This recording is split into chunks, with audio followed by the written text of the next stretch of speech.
William Ole Ntimama would be wheeled into the house of his maker for his final service before family and friends lay him to rest this Wednesday.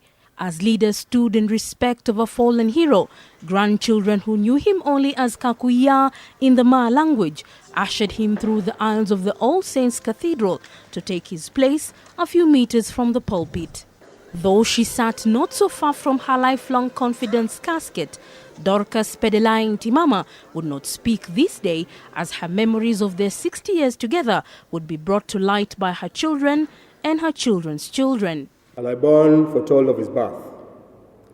One day Alaibon visited his father and told him that two of his wives would each give birth to a son on the same day, and that Sengeita, who was the late Honorable Ntimama's mother, would give birth to a son who would be a great leader of the Maasai nation. He made us promise almost daily that we would look after our mother after he was gone.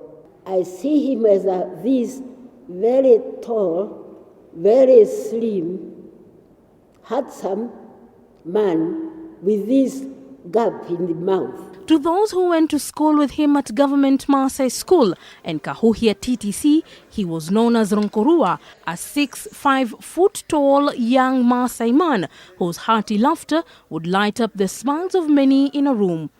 As the gathering remembered a fallen hero, Maasai traditional rites would be broken this morning, as culture dictates that much should not be spoken at a funeral gathering. Scribes remember him for holding closed-door meetings in the midst of a public rally in his heydays. Who is this man? I remember the word warmonger featuring so many times. I think it's okay, let's have the conversation. Let the debate be there, but history will judge him fairly. Ole Ntimama did not just touch the lives of the Maa people in Kenya, but also across the border in Tanzania, who paid their last respects at today's Requiem Mass.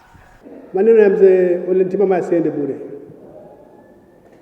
tuyazingatie.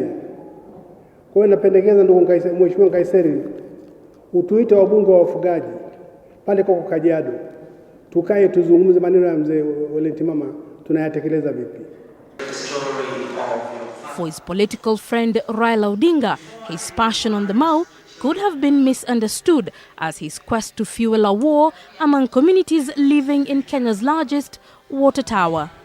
I urge that in memory of Bill Ntimama, let the government table the Truth, Justice and Reconciliation Commission report before Parliament and have it approved. William Ole Ntimama's final journey begins as Maasai elders and church leaders prepare to conduct his final burial rites tomorrow at his home in Narok County. And for those who spoke today at his Requiem Mass, they remember him as a man who fought passionately for the rights of the Maa community. Leila Mohammed, NTV, Nairobi.